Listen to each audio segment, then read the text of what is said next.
Welcome back, everyone, to our 2024 Fisheries EBM, EBFM seminar series. We're continuing this series, which we began back in 2017, and our objective has been to increase awareness about ecosystem-based management, specifically as it relates to fisheries management, and highlight the progress of not only NOAA, but our partners as well.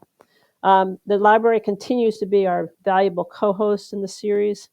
The series is offered on the second Wednesday of each month at 3 o'clock in the afternoon Eastern Time. And we thank many of the speakers and the attendees who have provided us with recommendations for future speakers. Excuse me. And then, as Cassandra mentioned, there's an opportunity to interact with our speaker today. And he is Chris Kelble. Chris is our new leader at the Marine Ecosystems Division at the NOAA Office of Science and Technology, NOAA Fisheries Office of Science and Technology. Chris joins us after working at the AOML, that's the Atlantic Oceanographic and Meteorological Laboratory based in Miami. And he brings a wealth of information from his experience with the Integrated Ecosystem Assessment Program, as well as his prior research. The talk today is focusing on the collaborative execution of ecosystem-based management science as it relates to NOAA fisheries. Welcome, Chris, and hopefully we're thinking of all the folks there in Florida, our colleagues and their families, and we hope everything goes well and everyone's safe over the next couple of hours here. So as Chris conducts his seminar. So hopefully we have our fingers crossed that everything will work. Chris is based in Miami, but hopefully we'll be able to proceed. So thanks, Chris. I appreciate all the efforts that you've gone to, and thank you, Cassandra. So yes, thank you, Peg, and thankfully down in Miami, it's not looking too bad right now. So hopefully I'll have no problems. I really feel for the folks up on the west coast of Florida here. So today I'm going to be talking about the collaborative execution of EBM or EBFM science at NIMS. I just chose to use the EBM versus EBFM acronym because it's more inclusive in some ways. I know some of our colleagues at Protected Resources and Habitat prefer to go with the EBM approach, and it doesn't honestly make too much of a difference to me which one we use. So what I'm going to talk about today is the problems we're facing, the progress we are making, what challenges we currently have, and just a warning that there's going to be some oversimplistic generalizations here, but I'm trying to put forward an argument and a path forward that helps to address some of these challenges. So making it a little bit more simplistic allows us to come up with solutions a little bit more easily. So the problem we are facing is largely twofold. First, the oceans are changing rapidly. These are all data from the National Marine Ecosystem Status webpage, ecowatch.noaa.gov. And what you can see from these are sea ice is decreasing, the oceans are getting more acidic, marine heat waves are increasing across the coast. See at the bottom left here, the marine species are moving further north. They're also moving deeper in a lot of areas. And these changes in the ecosystem are having changes on our human communities as well. You can see commercial fishery landings in the Northeast decreasing over time. The increasing billion-dollar disasters in the middle right panel there in the Gulf of Mexico, very poignant today as we're encountering another one. However, it's also important to note that management-wise, the number of overfished stocks and the number of stocks undergoing overfishing have decreased substantially as we've increased our management. So we've been able to manage them quite successfully. However, these changing ocean conditions are making it difficult to continue to make progress on those. And at the bottom there, I'm just highlighting some of the rapid changes and the big things that can happen with the snow crabs that fishery that collapsed in Alaska just a couple of years ago, and this made national news. And now we know what happened. It was as a result of one of the marine heat waves that occurred there for several years in a row. And so the oceans are changing. They're changing to the point that we're seeing these big disruptions in the ecosystem, and it's gaining national media attention as well. So we need to be able to respond to these and manage our resources in light of this changing ocean. We're also using the ocean a lot more than we used to, and this is in a variety of ways because the ocean does provide a variety of ecosystem services. At the top here, you just see the coastal county population. This example is from Hawaii, but it's true of all U.S. coastal counties. The populations have been steadily increasing for the past several decades and continue to do so. The aquaculture production is increasing. We're seeing more aquaculture. This is both onshore and offshore aquaculture. And the bottom graph is showing you hospitality and recreation sector GDP, so in a kind of a measure of coastal tourism. It was increasing until 2020, which was the last year we had data for, and that decreased quite substantially due to COVID, not due to it actually decreasing. So without that blip, it is expected to continue to increase. Another way we're using our oceans more and more, especially recently, is for offshore wind. You can see in this graph that the offshore wind capacity increasing and the amount of energy being produced increasing as well. I think it's important within NOAA Fisheries to recognize, too, that the oceans get used in a lot of different ways beyond just fisheries. I mentioned a few of them here, but if you look at the largest marine sectors, in 2020, fisheries is now all the way down at number 5. There's above that is tourism, recreation, defense and public administration, offshore minerals, and transportation. So we're using this changing ocean in a number of different ways. And that means we have to make sure we're managing the system that recognizes these and accounts for these changes. This type of system needs to be dynamic. We need to be able to do quicker updates. If we're having large marine heat waves, larger disruptions in the ecosystem, we need to be able to respond to them on quicker timescales. We need to not have to wait a year or two to the next management point to make the changes. Because these changes, we obviously now need to incorporate our climate and environmental variability into our management. And this can be a number of different ways. It can be putting it into our current management systems, doing some of the scenario planning and evaluations that we've considered and done previously. In addition to incorporating climate and environment, we need to incorporate ecosystem interactions. We need to look at predator-prey interactions, but also habitat and species interactions as well. We need to incorporate human dimensions as well. We showed in that first graph that these changing systems are causing changes in the way humans are interacting with the system. So we need to make sure we're really incorporating these human dimensions, both in terms of the benefits being provided to human society, but also the ways in which human behaviors might change with the changing ocean. And lastly, we need to do this all operationally. So that means we can't do this as a one-time research product. We have to be delivering these types of products consistently and in a timely manner so that we can meet management needs. The good news is what I basically described here is ecosystem-based management or ecosystem-based fisheries management. And we've been pushing towards this for at least the past 15 years, if not longer. We've recognized the need for this probably for even longer than that, probably for 2 decades. And what ecosystem-based management is, in addition to all those things I mentioned before, we're trying to contribute to the resilience and sustainability of the ecosystem over time. So we want to be able to harvest sustainably. We want the system to remain intact. We want to recognize the physical, biological, economic, and social interactions that affect the ecosystem, affect fisheries, and how those interact. And ultimately, what we're trying to do is optimize benefits among a diverse set of societal goals. You can think of those sectors I showed earlier as representing a variety of societal goals. We want to make sure that the benefits we are achieving from the ocean are optimized amongst all of those diverse goals. And lastly, with ecosystem-based management, we need to address challenges associated with climate change and increasing ocean variability. The other good thing to note is that we have been making progress towards EBM for a while. We have various programs throughout NOAA that have been working towards different aspects that holistically contribute to EBM. I'm going to be highlighting some of these next. The Integrated Ecosystem Assessment Program, which started in about 2009, is really designed to do the science and provide the scientific information to enact ecosystem-based management throughout NOAA.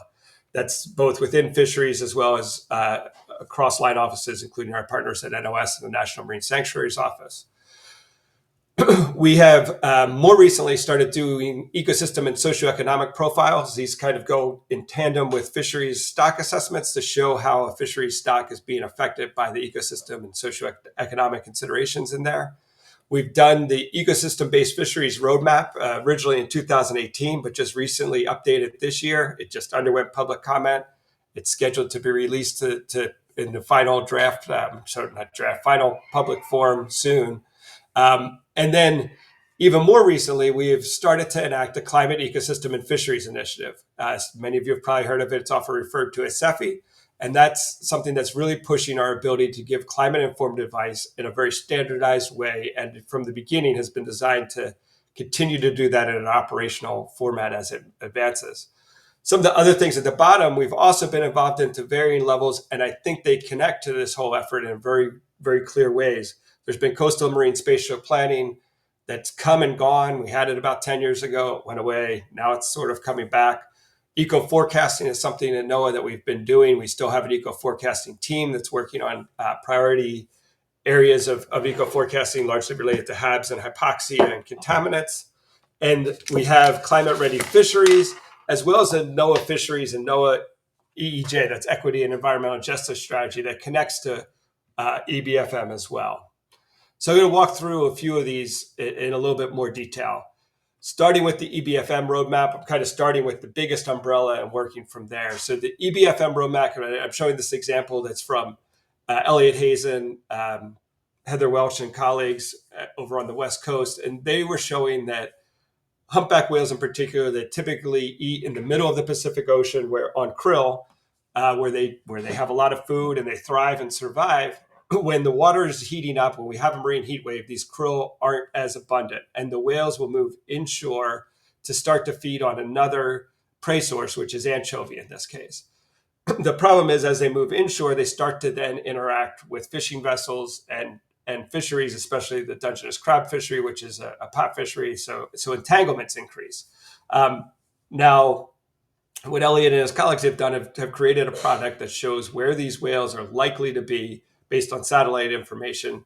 And then you can propose some dynamic management to hope to adjust for this bycatch scenario, because the bycatch isn't good for the fishery either, and try to allow these two societal goals to coexist. This is an example of ecosystem-based fisheries management in action. Just wanted to walk through that really quickly. I also want to show you on a lot of these slides, I'll have hyperlinks that you can click on if you download the presentation afterwards and go into more detail on where these studies come from.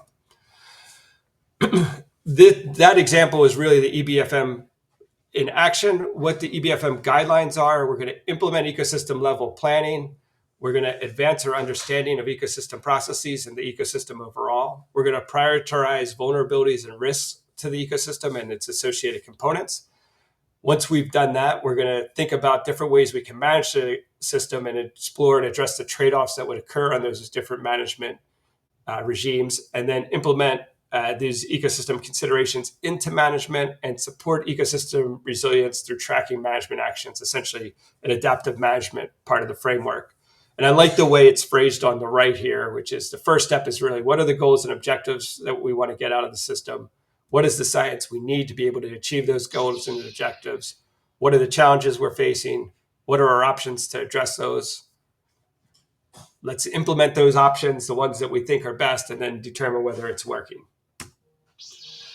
In addition to ecosystem-based fisheries management, we've also had a long history of the Integrated Ecosystem Assessment Program and conducting integrated ecosystem assessments in NOAA. They're now conducted really throughout the world, but they came out of NOAA and something that we continue to work on. And this is, again, the sound interdisciplinary scientific advice to support effective ecosystem-based management. I think one of the key things here is where we have these IEA teams across the nation now within NOAA. These teams are really collaborative, transdisciplinary teams that are both scientists and management folks are part of. So it really gives you that group that you can start to work with on any of these types of problems and work really closely together. It also gives you that on-ramp for any products you might be developing into the management arena. The NOAA IEA approach is very similar to the EBFM approach. I'll be going into more details about that later, but we have 6 steps as well. We have defining EBM goals and targets, developing indicators, assessing the ecosystem, analyzing uncertainty and risk in the system, doing some management strategy evaluations, and then the inner loop is essentially, again, an adaptive management type of framework. Now I want to walk through what the goals of the IEA 3-year plan are that's currently just being enacted starting this fiscal year. Goal 1 is really to implement all, or at least specific components of our IEA framework that I just showed in each region, and make sure that this results in successful science-based decision support. In other words, we're really getting the science to management and it's being used by management to make more informed decision-making. Goal 2 is to expand our partnerships with management. And I think important here is that they are brought on as partners in the IEA as opposed to end users or collaborators. They're sitting there with the scientists, with everyone else on the same page, deciding how the IEA is going to work, what decisions it's going to help inform, and what's needed to help, what science is needed to help inform those decisions. Goal 3 is innovative national and regional synthesis assessments. And this is really something that we've done well throughout the IEA, where we've now started to form these teams that are national across all the different IEA programs that tackle things like how do we incorporate human dimensions into EBFM and IEAs. Another one's looked at how do we do conceptual modeling. There's one now on data.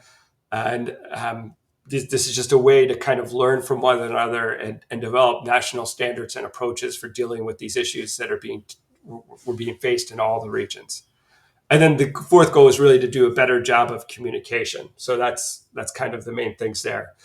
Before I move on, I do want to mention the IEAs. One of the key things I think we did in the IEA program is IEAs are really about doing the assessments, taking the data that's already out there and using it to produce scientific products for ecosystem-based management. So because of that, we made the decision early on that we weren't going to support any new observations because that would essentially bankrupt the program. It's not a super rich program, and observations are costly. So this is really focused just on the analysis to be done after observations are collected. And I want to walk through some examples of the things we've delivered and some of the things I think IEAs have become known for. The first and foremost, I think, really is ecosystem status reports. So almost all of our regions, except for the Caribbean, so all of our regions except for the Caribbean have had ecosystem status reports. And these started out as pretty intense, pretty detailed documents.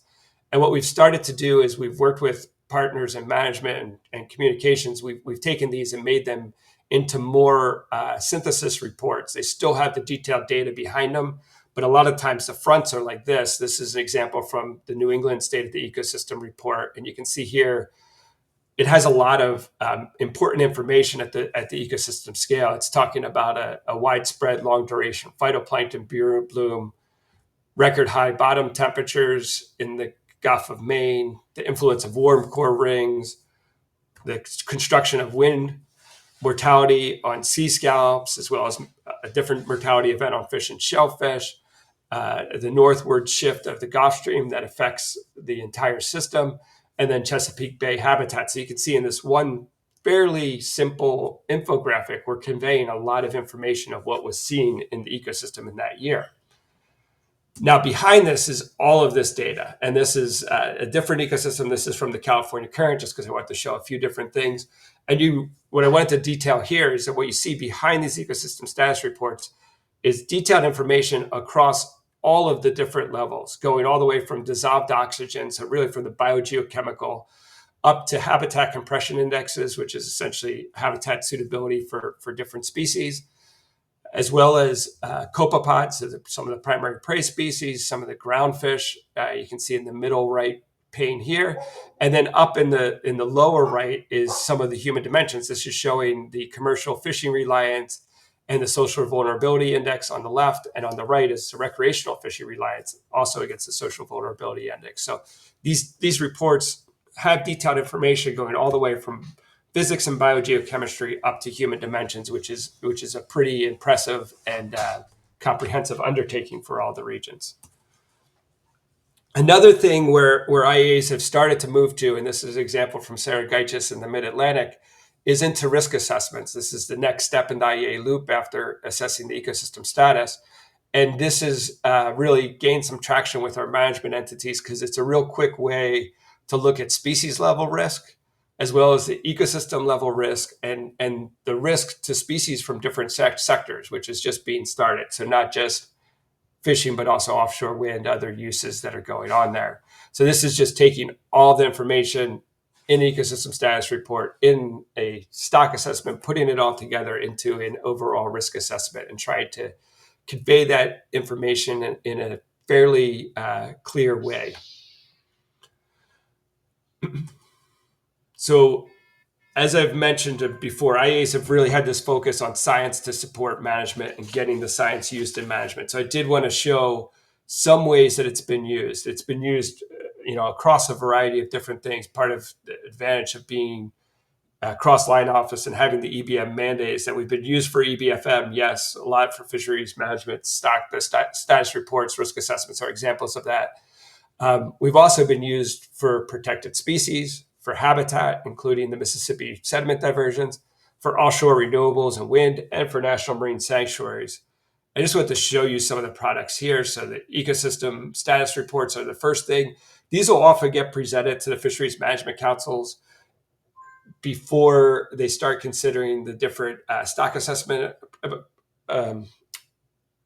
presentations. So this is a way to kind of set the stage of what the ecosystem looks like, and helps to inform the decision making of whether or not it might be reasonable to take a more conservative approach or a more aggressive approach, depending on whether the system is looking favorable or less favorable for particular species. On the protected species end, I showed this example in the EBFM one. This is a whale entanglement decision support system for the California current. So really trying to help some of our protected resources decision making. The Mississippi sediment diversions, this is an example of how blue crab will be affected by the diversions as they're operating. So you can see here, the blue crabs are decreasing in the very northern end. I believe this is also an example of where we could start to get into some of the EEJ strategies, because you could start to look at the shifts in populations. Are they moving to or away from certain communities, and how that kind of catch and processing of the different fish populations is going to be affected. And then lastly, this is an example from offshore wind that I wanted to highlight. This was led by Will Klaber, and this really was impressive. This took over comments from over 79 folks to develop a comprehensive view of how offshore wind is going to operate in the Gulf of Mexico, taking perspectives from scientists, from managers, from offshore wind operators, from boat managers, from residents, from fishermen. So really getting as many people as possible. And it was really amazing how many folks were willing to contribute to this development of the conceptual model. This is now going to lead to indicators, which eventually will lead to an ecosystem status report for offshore wind. So that's kind of IEAs in a nutshell. Our next big program I wanted to highlight is the Climate Ecosystems and Fisheries Initiative. And this is really designed because we know we need climate advice across multiple timescales. And I've borrowed this graphic from Kirsten Holzman. But what you can see here is we need climate-linked real-time species maps to reduce bycatch. And this is that rapid response. We need these on daily time steps, maybe monthly. But we really need to know right away, where are these interactions happening? Where are the problems? Where are the hotspots? Where are things we need to respond to right away? And that's the kind of immediate to several months out time frame. We also need to start doing climate-enhanced stock assessments to make sure we prevent the chances of overfishing. This is more on the 1 to 3 year time frame. That's about how frequently stock assessments occur. So we need to make sure that we're providing the climate projections and the ecosystem advice at this time scale as well. So we not only need that near term, we need kind of that medium term. And then on the longer term decadal time scale, we need to do this to be able to do scenario planning. When you start getting into especially community adaptation, community resiliency, that's more useful to be informed on this kind of decadal time scale versus the shorter time scale. So we need the advice here. And it really shows that we need the advice across all these time scales to be able to meet our management mandates. So you can kind of see what CEFI is going to do, but I think it's important to kind of lay out what it is. It is also another cross-line office effort. It's going to be a nationwide decision support system, and its goal is to provide climate-informed advice for marine resource management and community adaptation. And I think the bottom is really important, because what we're talking about here is a reliable delivery of robust ocean forecasts and projections. This is something we haven't had before, and it's critically important for us to be able to do our jobs effectively.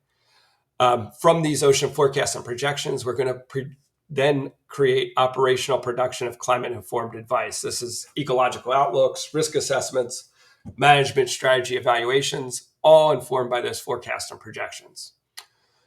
The other big thing CEFI has done for us, it's increased our capacity for climate-informed decision-making, and it's increased our ability to do the science behind that. Throughout the CEFI program, we've had, I think it's over 45 new hires now, just in the past year and a half. So we're talking about a major increase in capacity, a big shot in the arm for us to be able to do climate-informed decision-making and the science that we need to be able to get there. And then lastly, we're going to do the research and observations to do the validation and innovation, validate the climate-informed devices as well as the forecasts and projections, and be able to continue to innovate on them to make them better so they don't get stagnant or stale. The way CEFI has kind of been organized is across a few different frameworks. This is the one that I think speaks the most to where people align. There's the regional ocean modeling, and this group's really producing the hindcast, forecasts, and predictions for ocean conditions. So this is, I tend to think of as everything from physics to biogeochemistry up to lower trophic levels. This is going to feed into the data portal where you can get all this data from this prediction system in near real time. The data portal is also doing things like evaluating what the outputs mean for marine heat waves. So it's taking and doing some post-processing to the raw data to say, hey, marine heat waves are going to increase in this area, decrease in that area. So that's some of the work on the data portal. From the data portal, there's a series of decision support teams in each region. And these decision support teams are the ones producing the tools and the climate-ready information to give the advice to resource management. So these are the ones doing the ecological risk assessments, ecosystem modeling, species distribution modeling, all those things that we're doing to then hopefully at the end hand off to the decision makers that will use these tools to really do climate-informed fisheries management and climate-informed ocean management.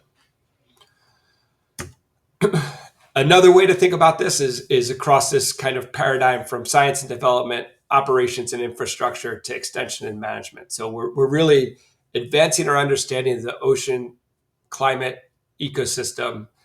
We're then trying to operationalize predictions of this system and doing this all to make climate-ready decision-making. So that's where we want to go in the most simplistic way. So that's kind of CEFI.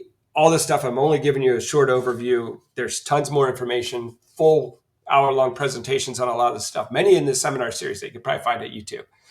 The other thing I want to highlight here too, because I think it's an important way that we're starting to merge within the existing management processes, especially in this case, stock assessment, is ecosystem and socioeconomic profiles. And I wanted to highlight Calais Shotwell's work here. She's kind of been leading this effort for us.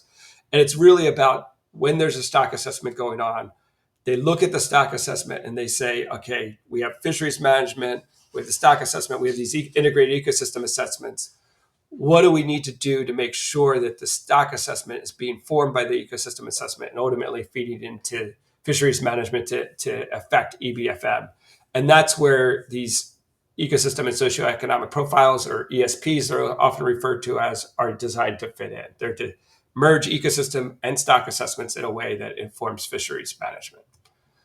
So they really start with a focus on the priorities, the ecosystem and socioeconomic priorities. So it's taking that species approach of like, this is the species, what are the ecosystem considerations, what are the socioeconomic considerations that we need to think about, synthesizing those vulnerabilities and trying to look at what research is already out there on this, then taking indicators that already exist, or if there aren't indicators in existence, developing new indicators to assess the status of the ecosystem and socioeconomic priorities that are going to affect the species.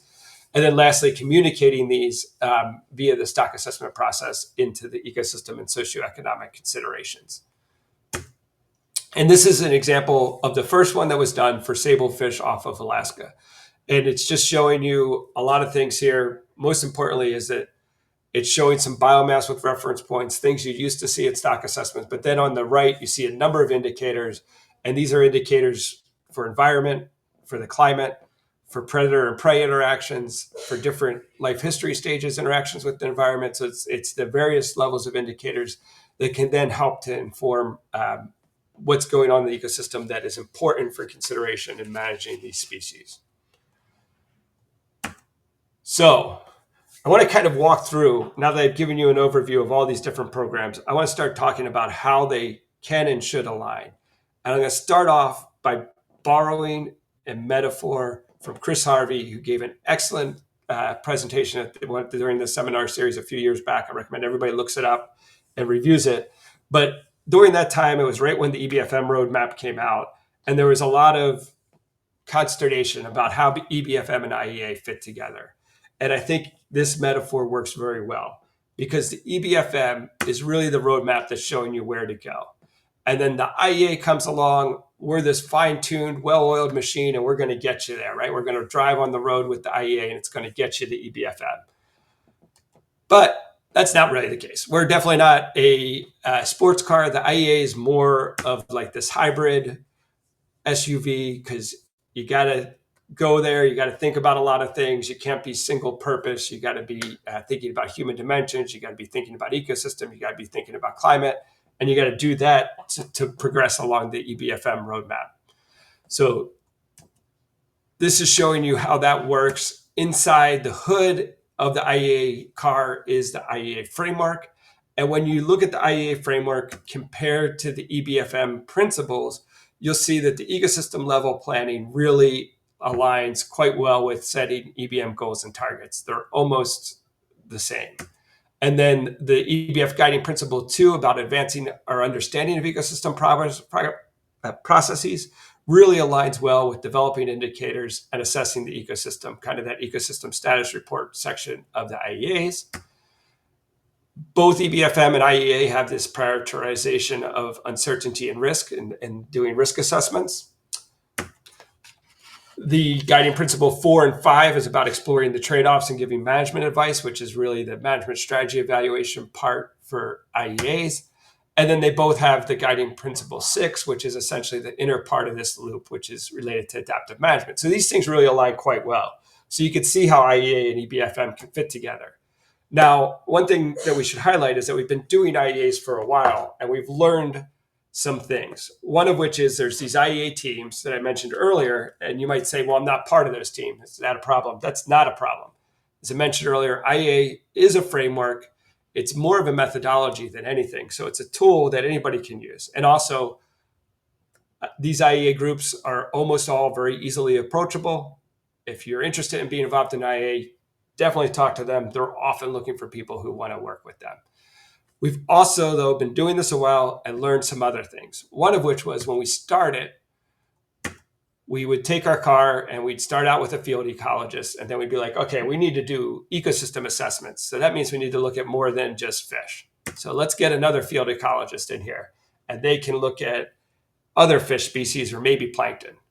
And then we'll get more field ecologists to be able to look at other stuff too. So we had a car filled with field ecologists, and this was about 10 years ago, maybe even longer. And we would drive along and we realized that wasn't really working. We were just getting one perspective. So now what we realized is that we really need a giant van for the IEA, because we need field ecologists. But one of the first things that the IEA program did was really highlight the need for other disciplines, especially human dimensions. So in addition to field ecologists, we realized we need oceanographers. We need oceanographers to tell us what's going on in the system, to help to make the connection to climate. And in addition to oceanographers, we're going to need economists. We're going to need to start incorporating human dimensions. We're going to need to make this matter. We're going to have to show how it's affecting humans. We're going to have to show how humans are affecting the system. And to do that, we can't just have economists. We're going to need probably some sociologists too. And that's a pretty good team, but we need to flesh it out even further. So we needed to bring in more folks, and we needed to get some climate scientists. So we needed some folks to help us to be able to do these climate predictions and projections, and incorporate them into our advice that we were giving and the science we were doing. And then we weren't really getting into policy. So we needed to add some policy scientists to help and understand where the connections to policy might be. We also needed habitat scientists to help understand the connections to habitat and make sure we were doing that well. And last but not least, we needed some data scientists to help us develop some ecosystem models and be able to produce this analysis. And then once we had this giant team, we started really getting on the way towards ecosystem-based fisheries management and implementing the IEA. We also hit on a kind of different way of looking at the system, which is that you have to include at least 6 different components of the system. some on the purely ecological side, and these include ecological integrity, habitat, and physical processes. We have some on the human dimension side, such as looking at human well-being, the local social systems, and the larger scale societal drivers. But then we also need to look at human activities, because that's the only thing we can really manage in the system. So we need to look at all these things together to really be able to do IEAs and ultimately EBM. And with that, we were really on our way. But then we had CEFI come along. And I like to think of CEFI as the navigation system. As we talked about, it's the climate-informed advice. It's giving us predictions and projections. So it's the equivalent of our GPS being able to tell us what the traffic's going to be like tomorrow morning during rush hour when you're trying to get to work. Or doing scenarios like, hey, I'm going on vacation. Do I want to try and drive from Milan to Munich, or do I want to take the train? And you can look at your GPS and look at the different options you have there. So CEFI becomes the kind of navigational component. And we could probably extend this metaphor even further, but I wanted to go to another metaphor, because as you can kind of see here, this is something that's been going on for a while. We've had these programs. We've known we need to integrate them. We've done it a little bit. But oftentimes we still feel like we're in Ghostbusters. We're not allowed to cross the streams. We have separate reporting.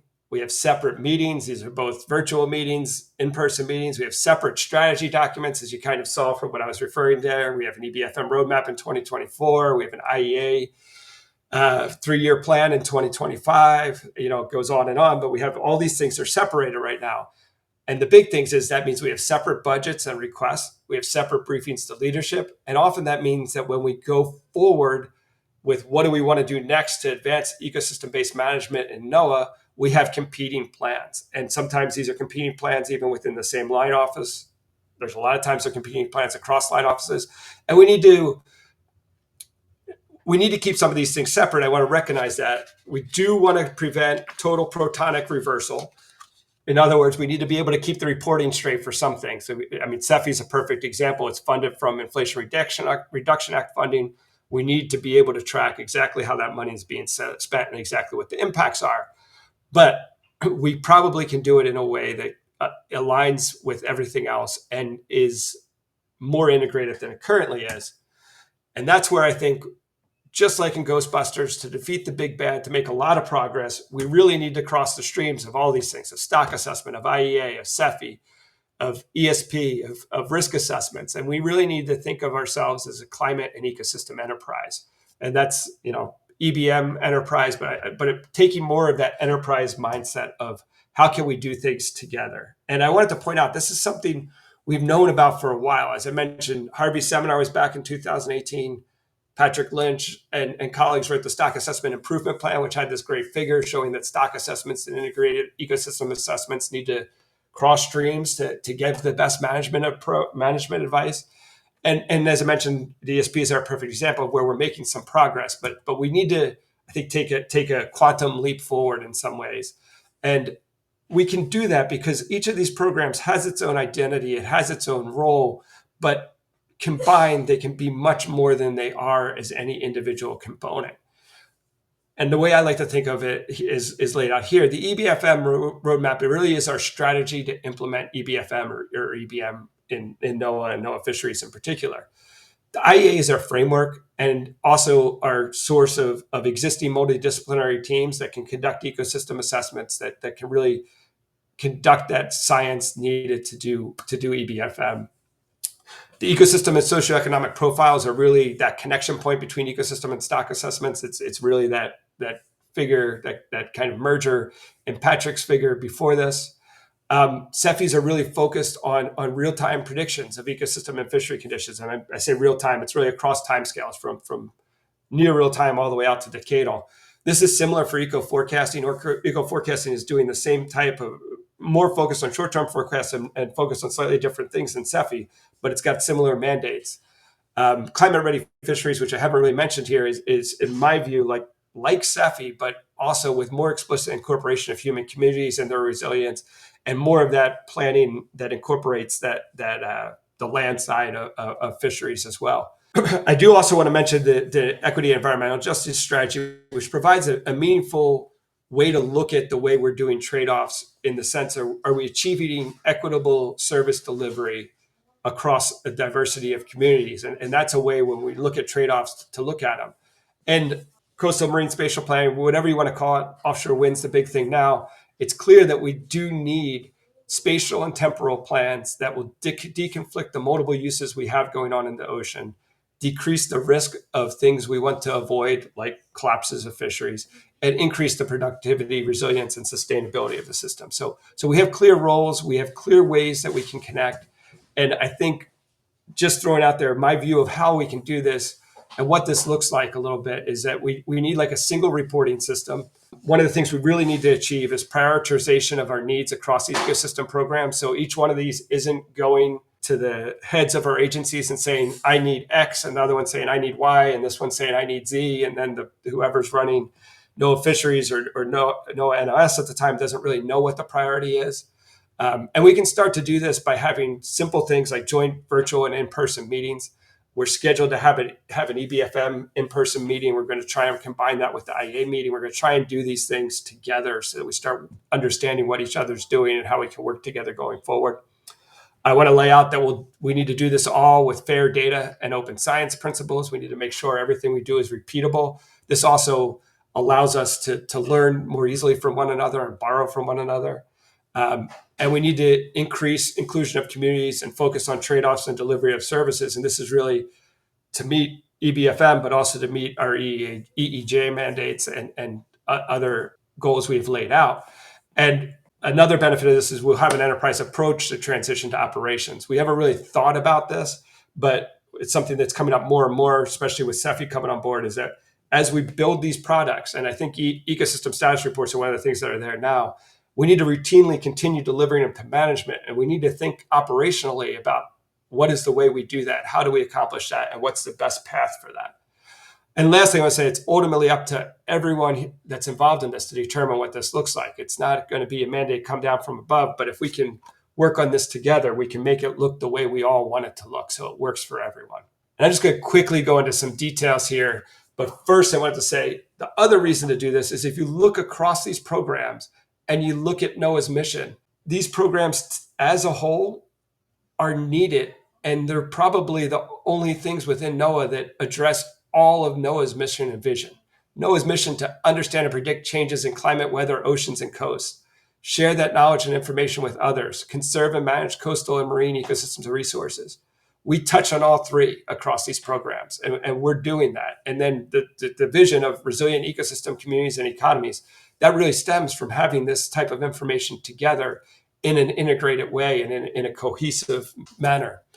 So this is an example of what Melissa Karp created for us. And it's just basically the idea is with a single reporting system, you can put a project in there. You can highlight the different parts of all these different programs that it connects to. You can put down who's funding it. You can then track progress across the time. So instead of headquarters going out and asking for what's the status of your project on sablefish ESPs, and then another program at headquarters asking you exactly the same thing, you can do it once and everybody can see it and borrow from it. The integrated prioritization of science needs, as I said, we really need to communicate better what our science needs. We need to decide amongst ourselves what the big needs are, and we need to be consistent when we put those forward so we're all talking together about what the priorities are and how we get there, so we don't have people hitting leadership up with too many different ideas that they can't synthesize and figure out which ones are really the most important.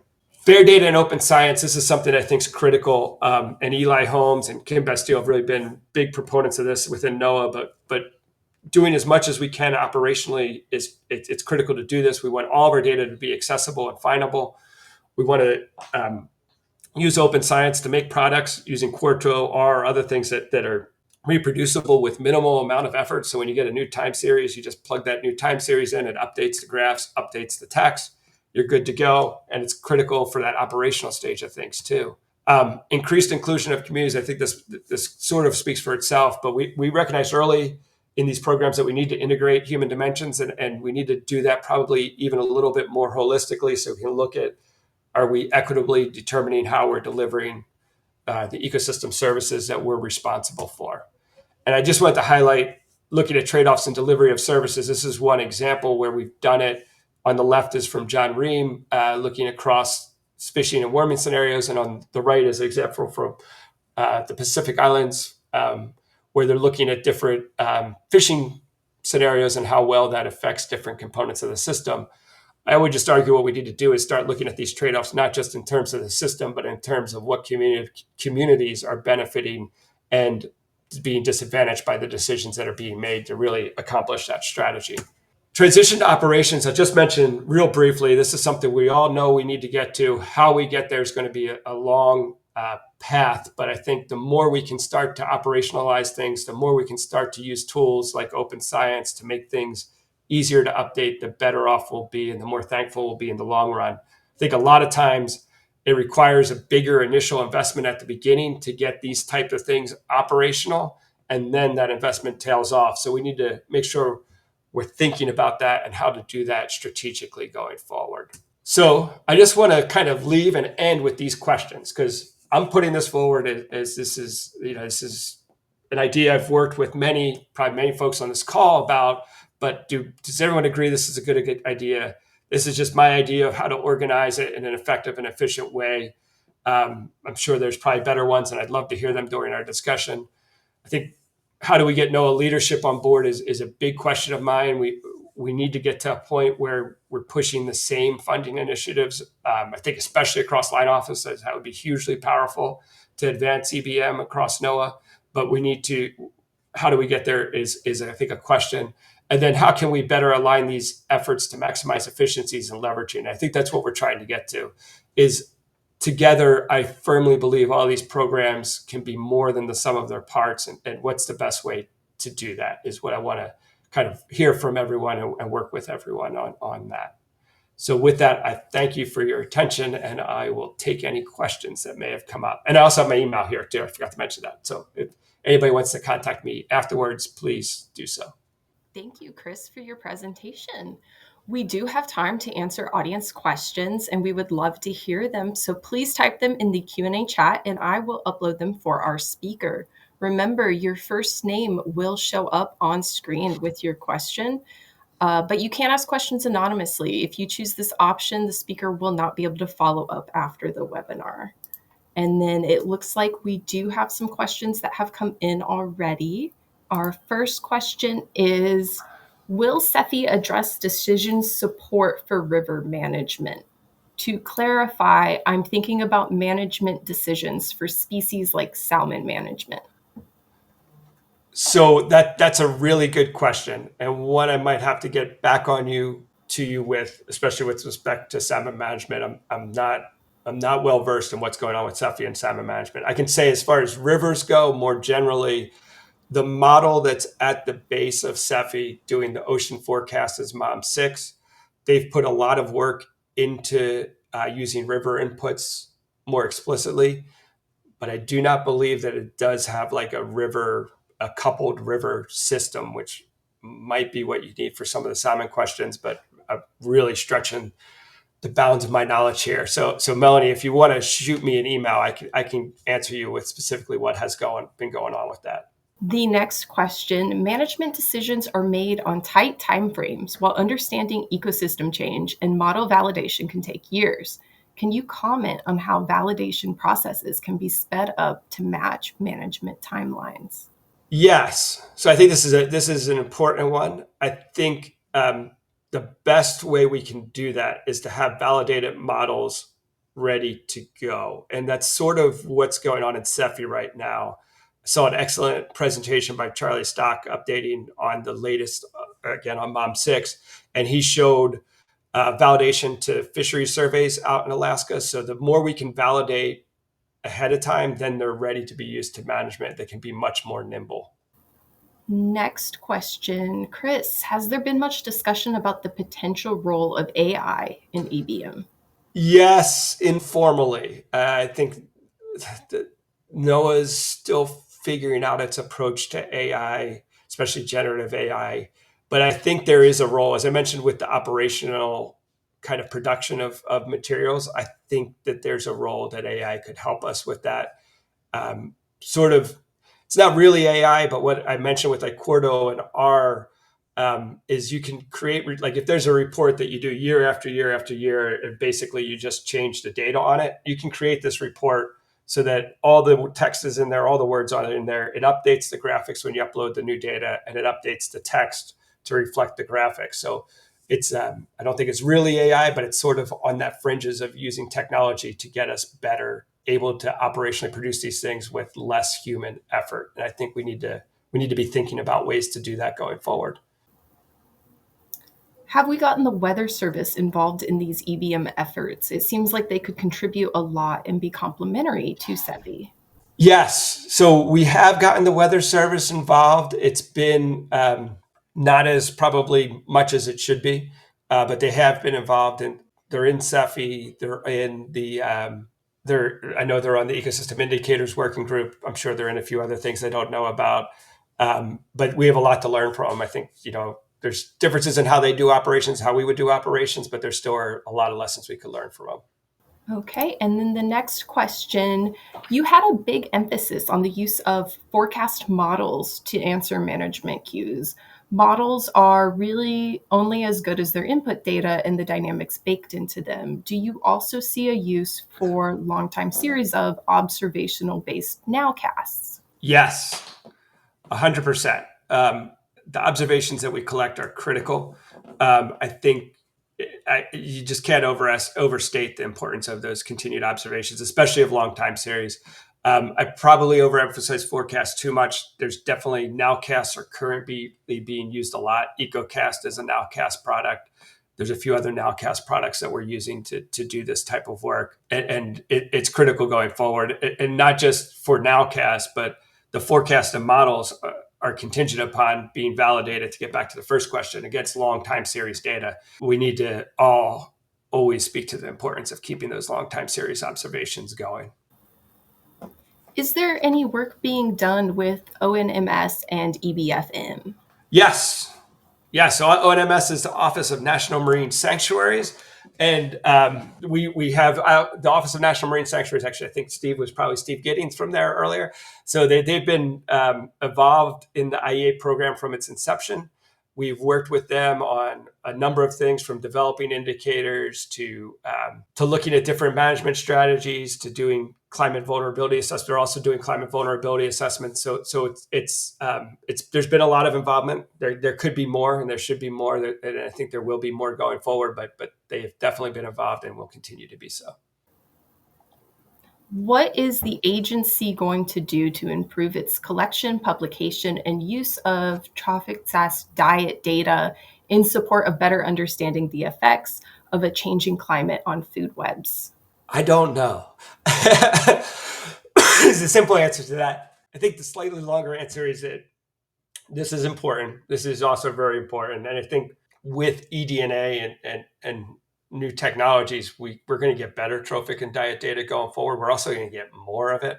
So the better we can get into a standardized way of keeping this data and making it available to everyone, the better off we'll be in the end. Okay, and that is all of the questions that have come in so far. And it looks like good timing. We only have a few minutes left of the seminar. So I think we can go ahead and start to wrap things up. Peg, do you have any last comments? Yes, thank you. Chris, fabulous job. Thanks for pulling all those pieces together. It's obviously a big challenge for NOAA Fisheries and our other partners in NOAA. So look forward to the future here. We do have a speaker coming in on November 13th, same time. We've another colleague of ours from OST, and that is Howard Townsend, and he will be focusing in on system-level thinking for EBFM, evaluating U.S. fisheries portfolio. Pretty interesting approach, and there's been a number of presentations recently, but Howard is going to help us navigate this very interesting topic, and I think it's a nice follow-up to Chris's talk today. So again, thanks to Chris and all your efforts, and hope you folks are safe down there in Florida. And thank you, Cassandra. I appreciate all your help, and that's about it for now. Awesome. Thank you, Peg, and thank you everyone for attending today. We hope to see you next month.